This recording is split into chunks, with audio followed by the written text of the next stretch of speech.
about a theft of taxpayer money because the salaries of these public employees are paid for with taxpayer funds. Taxpayers here in Hudson County, taxpayers in North Bergen. It's a theft because public employees worked on private homes, on private vehicles, on private property, and in elections and campaigns which took place outside of North Bergen. This case is more than just about a theft. It's about a breach of the public's trust.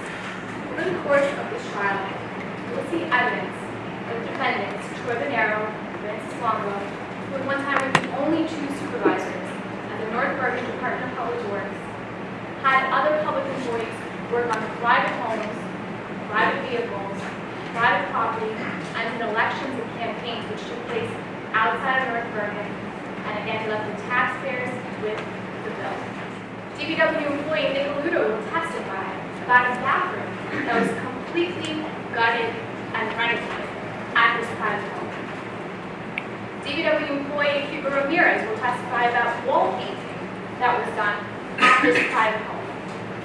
And the evidence will show that both defendants, Bunero and Francis Longo, knew about this work. Both supervisors had full knowledge that DPW employees worked on a private home on town time. You will also hear testimony that DPW employees during regular working hours went to the private home of the superintendent, James Wiley, where they performed a variety of household chores. And again, the evidence will show that both defendants knew that DPW workers were doing this. You'll see timesheets signed by the defendant, Bunero, that corresponded to this work. Both supervisors had full knowledge that DPW employees were working on a private residence on town time.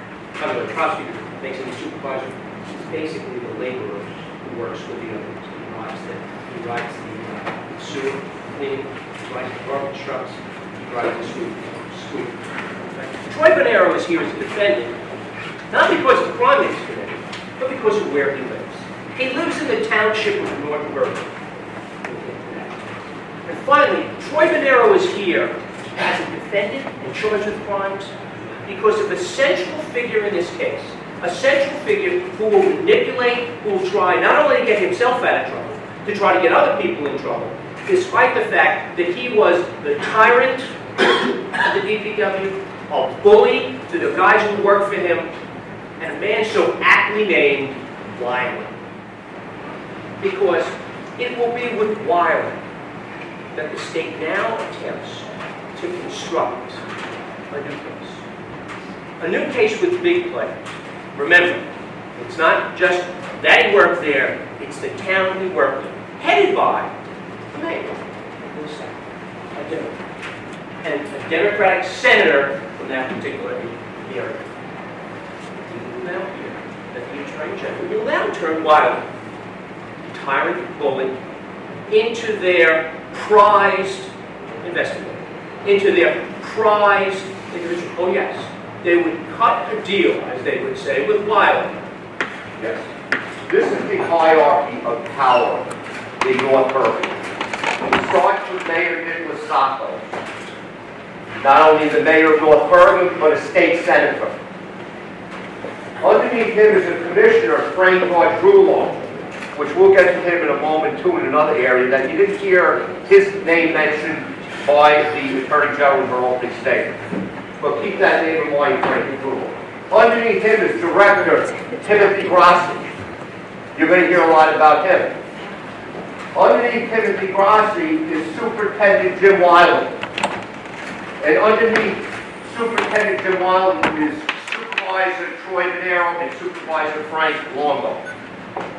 The fundamental misrepresentation in this case, ladies and gentlemen, is that this man, Jim Wiley, needed them to do his bidding. He could care less about who wins elections in North Bergen or anywhere else.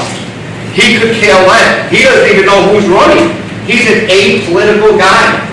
He could care less. The reason he was working on those elections was very simple, ladies and gentlemen, because his job depended upon it. Because him, like many others, had orders that came up from top, and we don't know how far from up top, but we certainly know as far as Jim Wiley, who was his boss, that you go work on these elections, bottom line, you object to it, you don't like it, you don't like the way we do things here, you're out of the job.